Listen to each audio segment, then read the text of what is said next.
Hi, I am Ragini and welcome to series of talent management lectures. And the topic that I would be covering today is strategic trends in talent acquisition. The learning objectives comprise of the changing phase of recruitment and emerging trends in talent acquisition. As this SHRM report says, considering that millions of people are actively seeking work and still cannot obtain employment in their industries, the rise in recruiting difficulty may be attributed to new or enhanced skill requirement for newly created high level jobs. This is the irony. We hear people saying this is the highest level of unemployment. Because of COVID, the jobs have lessened, there are no jobs for us, the economy is dying, the economy is coming down like anything, is slowing of economy, etc., etc. But the real situation is totally different.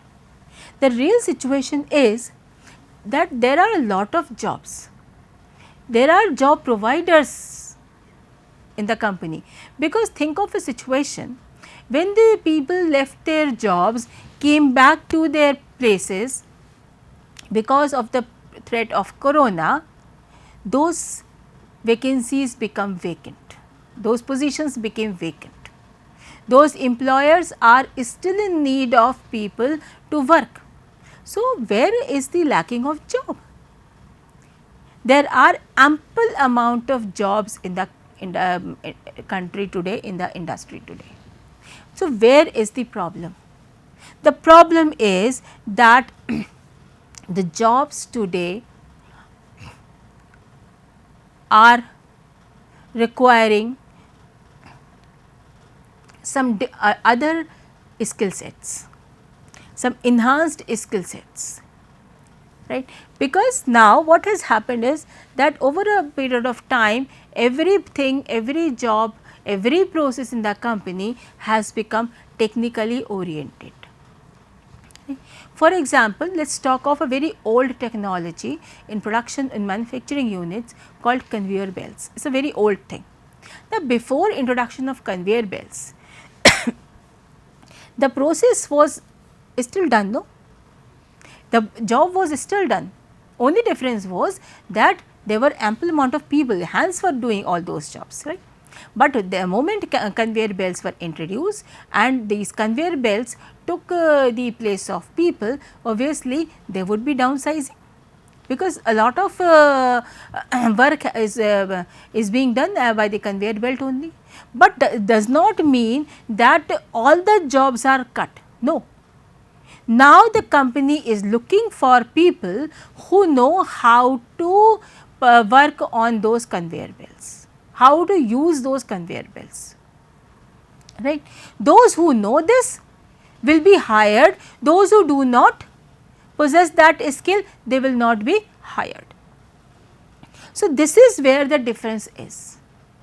Jobs are immense even today also, but these are those jobs which are requiring some different set of skills to be possessed by the right set of people, and they call it as enhanced skill requirement. Like for example, in teaching fraternity today, what is happening?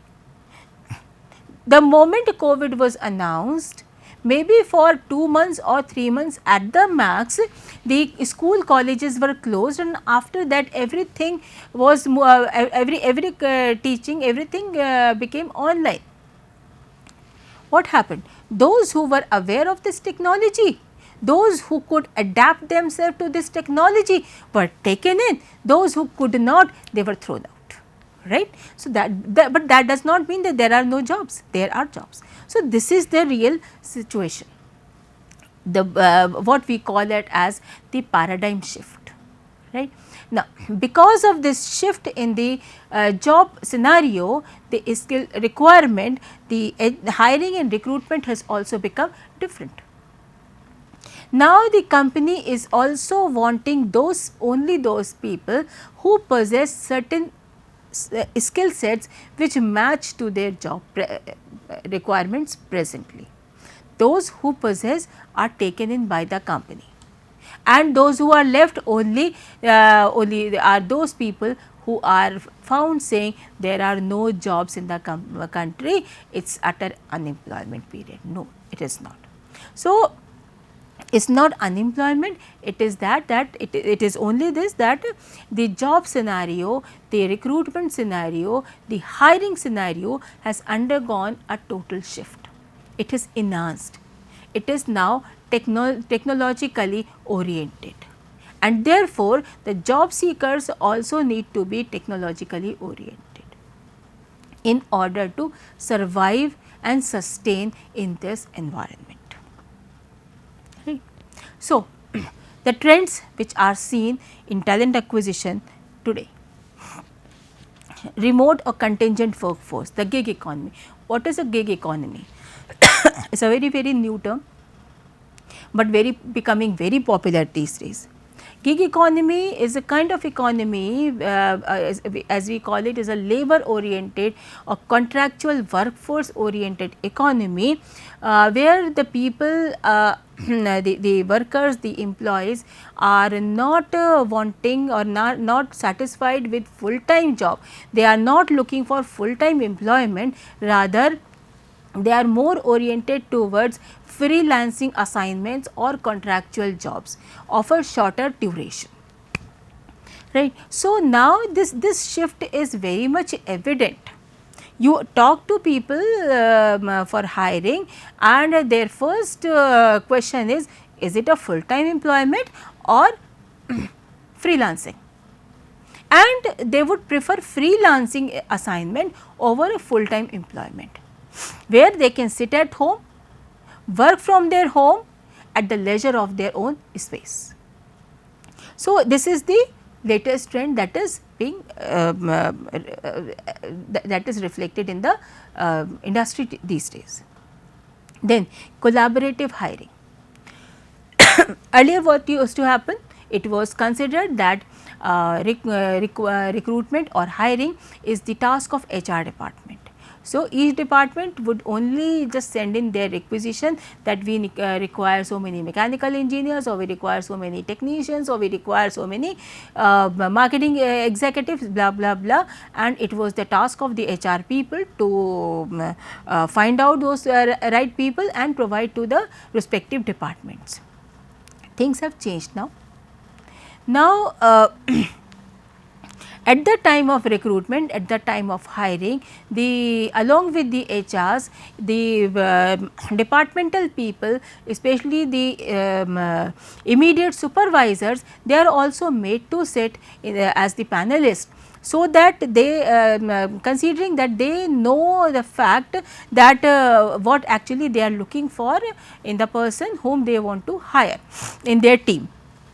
So, at the time of interview, not only the HRs are part of the panel, but also the departmental heads or maybe the team leads are also part of the panel. So, the hiring today has become more of a collaborative thing, where the HR as well as the respective departments work in collaboration with each other for the purpose of hiring the right candidate, so that right fit can be arrived. And then inbound recruitment marketing. Suppose there is just one or two position appearing in a particular department. So, why to incur so much of cost of advertisement, of inviting applications, creating that tracker, conducting the entire hiring process involving so many people in HR into the concerned department, and making it a whole task of a day or 2 days, right, and incurring unnecessary expenses for the company. The latest thing is inbound recruitment marketing, that is, the positions are opened inside the organization only, across various departments, across various I can say offices, and the people are taken on the referral basis, right. So, as a result very less cost is incurred in this way. Maybe just notice on the notice board pasted in case if the physical office is there, and these days because the work from home option is there. So, we are just putting a notice on the portal, in internal portal, that these vacancies are existing, these are the requirements, those who are interested can just fill in their applications and your work is done. Maybe 1/90th cost is incurred in the entire process, right. Is not it easy? And then focus on candidate experience, that is very important. You know, if the candidate is experienced, obviously then that experience is given due cognizance by the HR also. And then data driven recruitment. Every company today, you must have also seen this class, that if you open the big companies websites, and if you go to their career page, you will find the option of just sending your inquiry or the link for forwarding your resume. Have you ever thought what happens to that resume? Please understand that sending of resume never goes waste. You are not sending the resume to a consultancy, no, you are sending to the company. So, what does the company do later on? Company every company creates a talent pool, and all these resumes, all these biodata, they fall into that talent pool. Whenever company has any requirement, they would first make use, they will first look into that talent pool. In case if they find the right candidate, they would immediately call that candidate and conduct the interview for that candidate, and the process is done. Why again the same thing, why waste upon the recruitment and everything when you have a pool of data available, right. So, the hiring is today become data driven. Right. Instead of every time calling the giving the advertisement and calling the candidates for a particular position, the companies prefer to use talent pool. Strong employer brands are very important aspect. The stronger the employer brand is, more attracted the employees are, and more retained the employees remain. This is a fact, and this goes without any denial, right. For example, let us take the case of Tata Motors. Why companies, why employees are so much attracted to Tata Motors? Why people say that Tata Motors is the most employee centric company? On what basis? The basis is their strong employer branding. They have branded themselves in that way, right. How to do? Now, the question comes, how to brand yourself? What are the parameters for branding? So, obviously, the parameters for creating that brand for yourself is your company environment, your approach to handle the HR, your approach to handle the human resources in the company, your approach to consider people as their assets and not as a tool in the company, right. And then of course, the culture of the company, the policies of the company, all these put together create your brand, right. Then the next question comes, how do we highlight all these things? How do we make, how would the company make known these things to the prospective employees? Obviously, we have so many social media platforms available, right. We can use Facebook, we can use LinkedIn, we can use Instagram, Twitter, there are so many platforms available wherein using those platforms the companies can highlight these things. Like I was just going through the this LinkedIn profile of Gyan Doodh, Gyan Milk, right, the CEO Mr. J. So, Gyan Milk has been engaged in so many activities in the recent period, and every time there is an activity it is posted.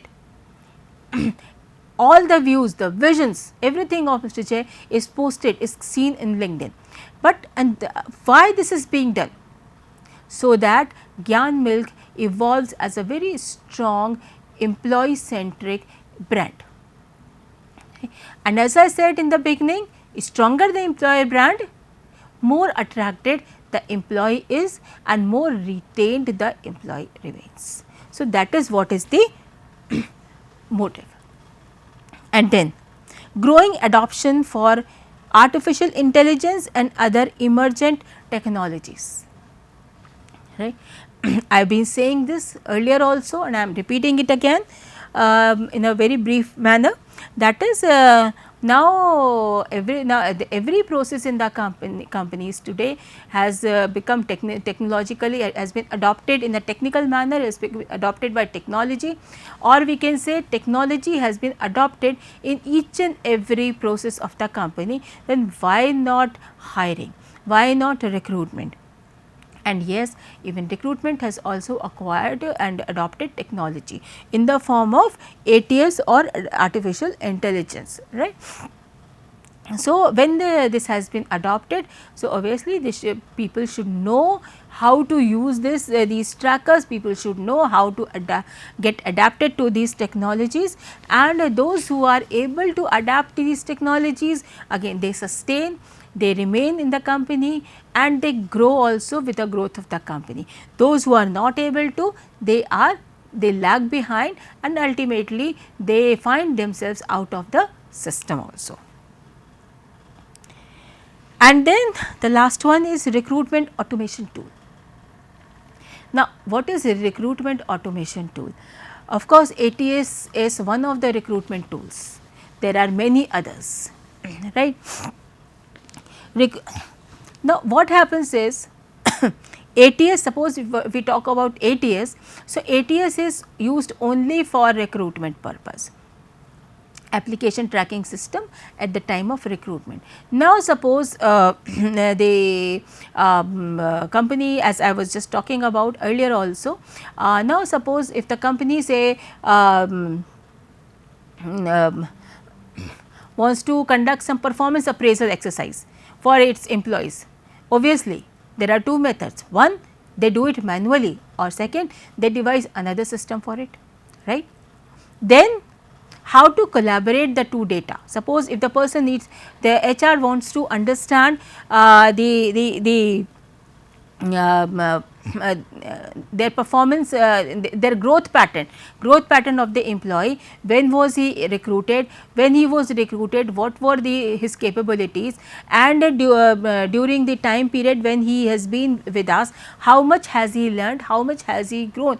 So, if the company has to just find out the growth pattern, what they should do there, because there are two separate applications used for two different things. Similarly, at the time of exit, again there would be a third application, maybe a separation tracker would be made. So, obviously for finding out the entire growth journey of an employee right from recruitment till separation, the company has to look into 3 tracking systems separately. What if the company has one recruitment automation tool, an integrated tool which starts from the recruitment of an employee and works till the separation? Won't it be easy? And let me tell you, this is not hypothetical, this is there. This is there. So, there are companies, multinational companies, which are using recruitment automation tools, which is working wonders, which gives the entire growth journey of an employee right from its recruitment into the company till its till his separation or exit out of the company. And on the basis of this, the company is able to identify and determine his capacity. And let me tell you one thing, this recruitment automation tool has worked wonders. Because of this existence of this tool, what has happened, many of the times the company has been able to retain their good candidates, their can say productive candidates from exiting the system, maybe by giving them hike or satisfying them with whatever they are dissatisfied with. So, in order to trace this particular thing, that who is leaving and how useful that person would be for the system, and in order to retain those kind of people in the system back, this recruitment automation tools are very, very important. Now, talking about some big takeaways in remaining of 2020. 1 in 3 recruiting leaders come from a cross disciplinary background.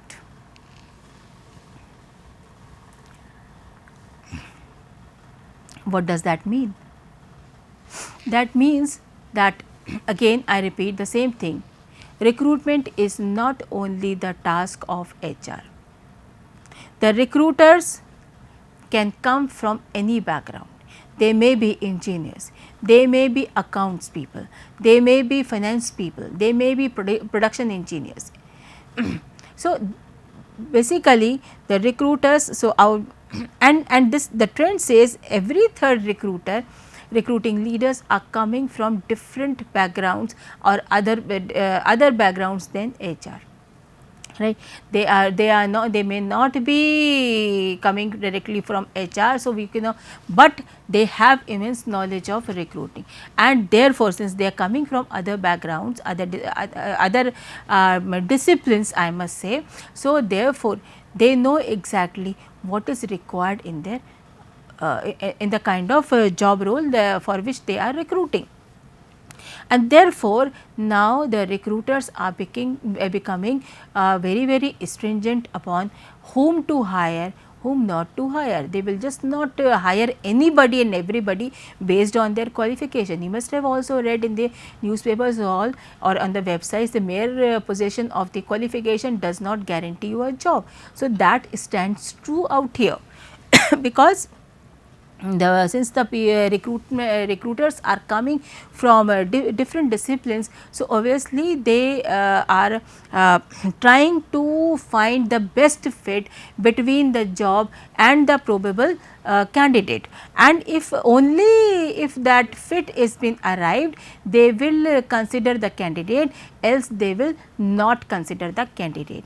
As a result, these days, as I am finding it, that usually the companies are conducting a technical round, a mechanical managerial round, and then the HR round.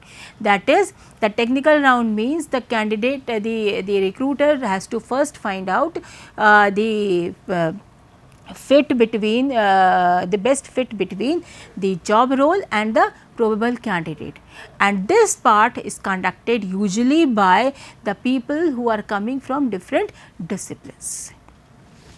Then another is technology is perceived as a #1 enabler for recruiters. Now, the entire recruitment process today is revolving around technology. Right. And technology has become the #1 enabler for recruitment.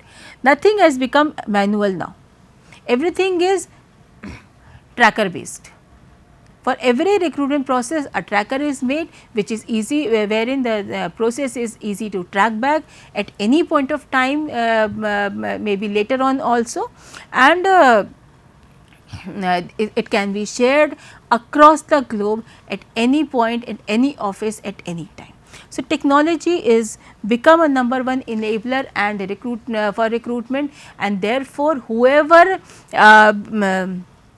is becoming part of the recruitment team has to be technology savvy, no matter what. Then the third one, between 2016 and 2019, the demand for recruiters grew by 63%. It is a shocking figure, isn't it? Yes. In the gap of just 3 years, the recruiters demand grew by 63%, more than 50%. That means the HRs are more and more in demand. The recruiters are very much in demand today. There are immense job for HR recruiters, right?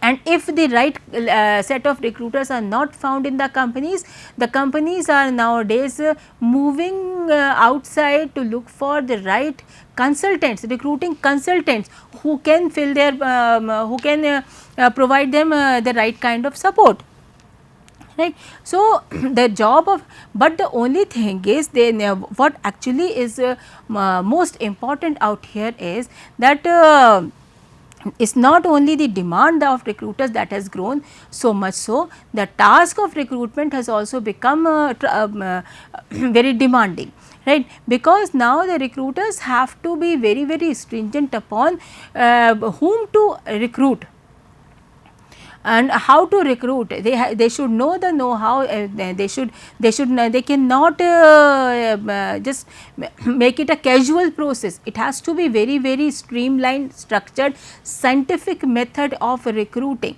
and transparency should be there at all the levels of recruitment, right. So, with this this is the latest trend, I can say, the trend which is found in 2020. Because of this COVID condition, pandemic thing, obviously the task of recruiters has grown too much, the technology enablement has become too much. So, everything is revolving around technology now. So, obviously the demand of recruiters has increased a lot, but only those recruiters who have the right set of technological basis with them will be invited or will be welcomed here in the industry. Others obviously lag behind, right. So, these are certain trends that have been seen. As I can just think of an example, I will not take more than 1 minute now. As I can think of an example. Right now I just saw the entire process of recruitment of people in a company called White Hat Junior. Right. Now, this White Hat Junior, as you all are aware of this company, White Hat Junior. So, this is a technology company. They have just one product called coding, Java coding, Java and Python based coding. And they require a lot of people, not only the technical people are required, they require marketeers also, they require HRs also, admin also, so many people are required in this company. But how the entire process was conducted, that was mind boggling, right. So, they were inviting candidates only online, then the interviews were conducted only online. They were using the process, or they were using the these enabler platforms, these teams or something to conduct the interviews, and then the working and everything was also work from home or online, everything, even the talking to the parents was also done online. So, everything was technology enabled. The recruitment was technology enabled. The heads HRs were sitting somewhere else, maybe in Mumbai. The CEO was sitting in Singapore, but they were conducting the interviews. Everything was online, and therefore, and there were a lot of recruiters. It's not just 1 or 2 people. They had at the same time in a, they were having around 10 to 15 panels of HR and MR conducting the interviews simultaneously in one go, in one day. So, you can understand how they are utilizing the technology, how they are imbibing the technology in recruitment, and how they are doing the task online and everything, right. So, this is what is the in thing today. And let me tell you something, this is going to sustain. this is going to continue, right, because not because of pandemic reason or work from home reason, but because this is more cost effective also. Think of a situation in a traditional recruitment kind of scenario where the advertisements have to be put in the newspaper or different media, then applications are invited, then the sorting of applications to be done, whole huge whole team, whole department, whole set of say 50 to 100 people sitting together sorting out applications based on different profiles, and then sorting out filtering who are applicable, who are not applicable, and calling those people, sending emails, etc., etc. It takes a lot of time, energy, effort, and of course the money. Think of the situation, nothing is to be done, everything online, everything through the technology, through an application. And beauty of ATS is only this, that just put certain keywords, just put a filter, and you have the right set of people in front of you. The all others are separated, filtered out by the system itself, maybe in a fraction of seconds, right. So, isn't it cost effective? You do not actually incur any cost in this. That is why I am saying this is the latest trend, this is going to survive, this is going to contain for a very long period of time, and that is why this is company is finding them to be the of most strategic importance and going to utilize it for recruitment purposes also. So, with this I would like to give you the last bit of it, that is the roles of talent analytics experts have grown by 111% since 2014. Now, talent analytics experts, who are those people? These are those people who analyze based on the data available through all these trackers. They analyze the entire system, they analyze the scenario and give the feedback as to whether technology should be perceived as number one enabler or not, whether this interdisciplinary background people should be included in the recruitment and all these things that we have talked out just now before this. So, from where all these results have come? Obviously, these talent analytics experts have given all these results, and these are the novelties in recruitment scenario, in hiring scenario, talent acquisition scenario, and because of this, these experts, their roles, their requirement has increased, has grown by more than 100% since in a span of 6 years down the line, right. So, with this I conclude my session. Thank you.